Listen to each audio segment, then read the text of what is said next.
નમસ્કાર દર્શક મિત્રો, સ્વાગત છે આપ સર્વેનું જીડીપીએલ જૂનાગઢ ન્યૂઝમાં। સૌપ્રથમ આજના મુખ્ય સમાચાર। ગિરનાર ઇકો સેન્સિટિવ ઝોન હોય પ્લાસ્ટિકની તમામ વસ્તુઓ પર કડક પ્રતિબંધ લાવવા ગુજરાત હાઈકોર્ટે કલેક્ટરને કર્યો આદેશ। રાજ્ય કક્ષાના ગણિત વિજ્ઞાન પ્રદર્શન માટે જૂનાગઢ જિલ્લાને સૌપ્રથમ વખત મળ્યું યજમાન પદ।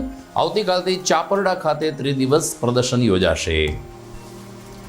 રવિવારે યોજાનારી ગિરનાર આરોહણ અવરોહણ સ્પર્ધા માટે સ્પર્ધકો લગાવી રહ્યા છે એડી ચોટીનું જોર।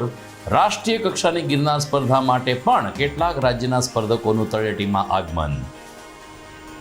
ભારે વરસાદને કારણે તૂટી ગયેલ દામોદર કુંડની પાળી બનાવવાનું કામ શરૂ। મહાશિવરાત્રિના મેળા પહેલા કામ પૂરું કરવા કોન્ટ્રાક્ટરને સૂચના। અને ભિક્ષાવૃત્તિને બાને 6 લાખના દાગીનાની ચોરી કરતી મહિલા પોલીસે ઝડપી। ખાસ કરીને 12થી વધુ ગુના કર્યા હોવાની કરી કબૂલાત। આ તમામ સમાચાર વિગતવાર જોઈએ તે પહેલા લઈએ એક બ્રેક।